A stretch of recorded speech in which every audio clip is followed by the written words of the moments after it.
আপনার একদিকে ফ্লাইটটা লেট আছে। কি হয়েছে বলুন, আপনার সমস্যা কি? আমরা ফ্লাইট ইঞ্জিনে নষ্ট, হ্যাঁ, তার প্রায় 15 আধা ঘন্টা হয়েছে আমরা ফ্লাইটের মধ্যে বয়ে রাখছে। এখন তারা আমাদের আপনারা কি ডিসিশন নিয়েছেন? আমরা ফ্লাইটে নেমে দেবো। আপনাদের বক্তব্য কি সবাই? হ্যাঁ, নামতে চাই। আপনি প্লেনে যাবেন না? ওকে ওকে ডান। বলুন, সবাই বলুন। আরে বললাম তো সবাই দেখুন,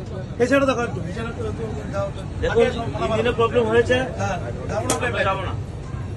এই ফ্লাইট ঠিক করলে আমি যেতাম না,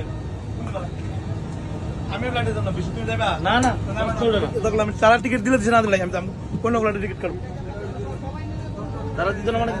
না, তখন তারা আমি অন্য ফ্লাইটে টিকিট কাটবো। চলেন না নামেন দিলে নেমে দেবো। আপনাদের সমস্যা কি? ফ্লাইট খারাপ। লাইট খারাপ। দেখুন, সবাই চলে আসছে, এই প্লেনে আমরা যাবো না, যাচ্ছি না। না এই প্লেটে আমরা যাবো না, অনেকক্ষণ ধরে বসে আছি ওখানেও, মানে অনেক সময় ধরে তারা চেষ্টা করছে, ওটা ঠিক হচ্ছে না। এরপরে আমাদের বলছে যে যাবার বাড়িয়ে যেতে, কিন্তু আমরা সবাই বেরিয়ে যেতে চাচ্ছি, কিন্তু ওনারা বলছে আপনারা যে যাবার বেরিয়ে যান, বাকিরা থেকে যাবে। আরে ওটা কি হলো? এবং কখন আমাদের ফ্লাইটটা দেবে ওটাও ওরা বলতে রাজি না। আমাদের বলছে বেরিয়ে যান, রাতেও হতে পারে, কালও হতে পারে, এটা কোনো আনসার্টেন ব্যাপার, আমাদেরকে ফাঁসিয়ে দিল রাস্তার মধ্যে। ধন্যবাদ। ঠিক আছে, ঠিক আছে।